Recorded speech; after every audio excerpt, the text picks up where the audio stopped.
नमस्कार। जय जगन्नाथ। घर का खाना विथ गुनगुन को आपण मानको बहुत बहुत स्वागत। मु आज आपण मानको पई गोटे बहुत ही इजी और डिलीशियस मिठार रेसिपी नेकी आछि ता होछि संदेश। वीडियोटी भल लागिले लाइक करिदेबे और आपन को फैमिली और फ्रेंड को सहित शेयर करिदेबे। तबे चलंतु देखिबा कोन कोन इंग्रेडिएंट्स दरकार। मु एठी खीर 1.5 लीटर नेछि, चीनी को पाउडर करी 75 ग्राम नेछि, 12 रु 15 पिस्ताचो को चॉप करके काटिकी नेछि, किछि सैफरन नेछि, गुजराती गुंड अधा छोट चमच नेछि, खीर रे छेना छिड़ाइबा पई 50 ml विनेगर नेछि और ता सहित मिसाइबा पई 100 ml पानी नेछि।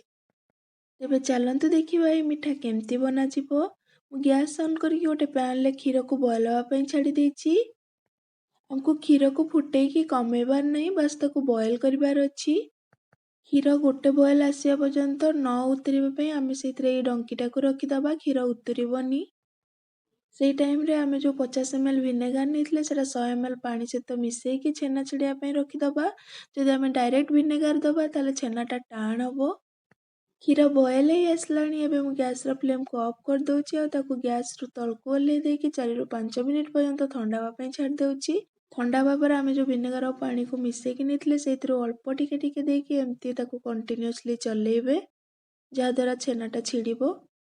जदि आपण माने मो वीडियो को नुआ करी देखुचंती तेबे मो चैनल को सब्सक्राइब करि दियंतु और ता पाखरे थिबा बेल आइकन को प्रेस करि दियंतु, जा द्वारा आपण मो चैनल रिलेटेड वीडियो फास्ट पाई परिबे। देखंतु छेना छिड़ी आसलानी। एबे आमे खीर को पूरा पानी हबा पर्यंत चलेइबा। देखंतु एबे पानी पूरा क्लियर देखा गलानी। हमर छेना एबे रेडी हो जाईची। आमे एबे पानी रो छेना को छाणी दबा। सेति पे मु गोटे जागा ऊपर गोटे स्ट्रेनर रखीची, ता ऊपर गोटे पतला कॉटन कपड़ा दे दोची, तापर मु से छेना को सेइतरे छाणी दोची। तापर मु से जो एक्सेस पानी को टिके बाहर कर दोची। तापर एबे मु सेइतरे ठंडा पानी रे से छेना को धोई दोची, जा द्वारा इतरे से विनेगर रो टेस्ट रहिबोनी।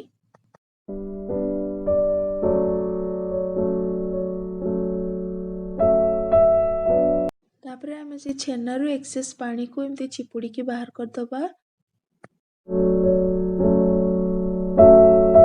ए छेना पानी को आपण डाली जे कोनोसी तरकारी किबा अटा चकटीबा पे यूज करि परिबे। एबे छेना को आमे गोटे प्लेट को बाहर कर दबा। देखंतु एटा भलो भाबरे ड्राई हे जाईची। तापर ताको एमते हाथ सहायता रे आमे एटा को चकटीबा।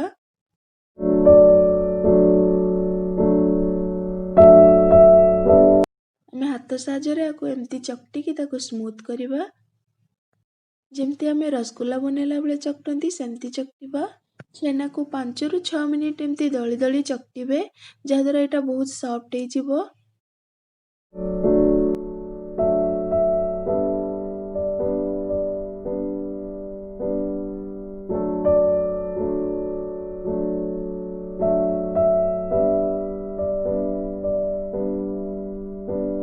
पांच रु 6 मिनिट चकटिला पर एबे मु सेतरे जो चीनी को पाउडर करके नेथिली सेटा को दे दोची।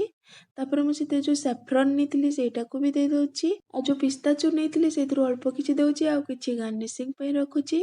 तापर सब को भलो भाबरे मिक्स कर दोची।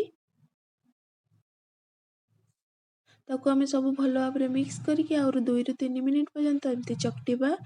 मु एठी आपण मानको गोटे कथा कहि रखे, जदि आपण मानको छेना बेसी स्टिकी लागुची ताले आपण अल्प टिके कॉर्नफ्लोर भी ऐड करि परिबे। ताको 2 रु 3 मिनिट पर्यंत चकटी सारला परे गैस ऑन करके गोटे पैन बसि दोची। तापर मु से छेना को सेतरे फ्राई करबी, जा द्वारा आरो कंचा टेस्टटा पळै जिवो।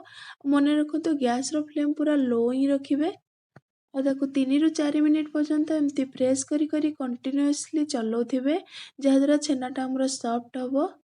और मने रखंतु आको 3-4 मिनिट रो अधिक बिल्कुल भी फ्राई करिवेनी, नहले एटा हार्ड हे जिवो और संदेश भलो से बनै हबनी। 4 मिनिट हे जाईची। एबे हम गैस रो फ्लेम को ऑफ कर दोची और ताको गोटे प्लेट को ट्रांसफर कर दोची। एबे हमें छेना मिक्स को टिके ठंडा हबा पई छाड़ दबा। सेतबे मु ताको कवर करके रख दोची। खोला रखिलेटा बहुत ड्राई हे जिवो।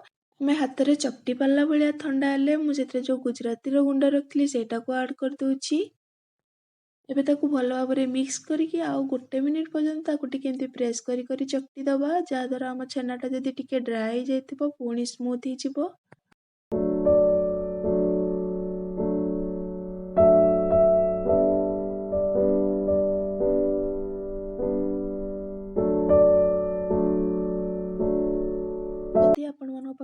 ସନ୍ଦେଶ ବନେଇବା ପାଇଁ କିଛି ମୋଲ୍ଡ ନାହିଁ ତାହେଲେ ଆପଣ ଏମିତି ହାତରେ ବି ବନେଇ ପାରିବେ।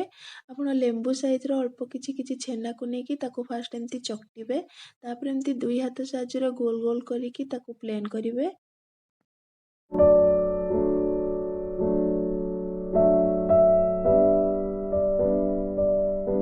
ଦେଖନ୍ତୁ ଏଇଭଳି ଭାବେ ହିଁ କରିବେ।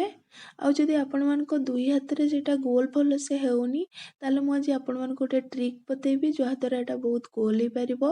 ଦେଖନ୍ତୁ ଚକଟି ସାରିଲା ପରେ ଆପଣ ସେ ପ୍ଲେନ୍ ପ୍ଲେଟ୍ରେ ଏମିତି ଗୋଟେ ହାତରେ ହାଲକା କି ପ୍ରେସ୍ କରିକି ରାଉଣ୍ଡ ରାଉଣ୍ଡ ବୁଲେଇବେ, ଦେଖିବେ ଏଇଟା ଆରାମସେ ଗୋଲ ହେଇଯିବ ଆଉ ଭାଙ୍ଗିବ ବି ନାହିଁ। ଆମେ ଏଇଭଳି ଭାବେ ଏଇ ଛେନା ମିକ୍ସରୁ ସବୁ ସନ୍ଦେଶ ବନେଇଦବା।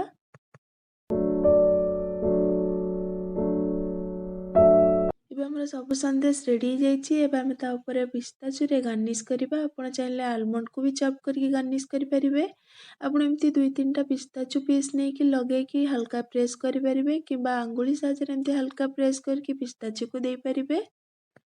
ତେବେ ଏଇ ଟେଷ୍ଟି ସନ୍ଦେଶ ରେସିପିକୁ ଆପଣଙ୍କ ଘରେ ଯେକୌଣସି ଅକେଜନ୍ରେ ବନାନ୍ତୁ ଆଉ କେମିତି ଲାଗିଲା ମୋ କମେଣ୍ଟ ସେକ୍ସନ୍ରେ କମେଣ୍ଟ କରିକି କୁହନ୍ତୁ। ଆଉ ମୋ ଭିଡ଼ିଓ ଭଲ ଲାଗିଥିଲେ ଲାଇକ୍, ସେୟାର ଆଉ ସବସ୍କ୍ରାଇବ୍ କରିବାକୁ ବିଲକୁଲ ବି ଭୁଲିବେନି। Thanks for watching.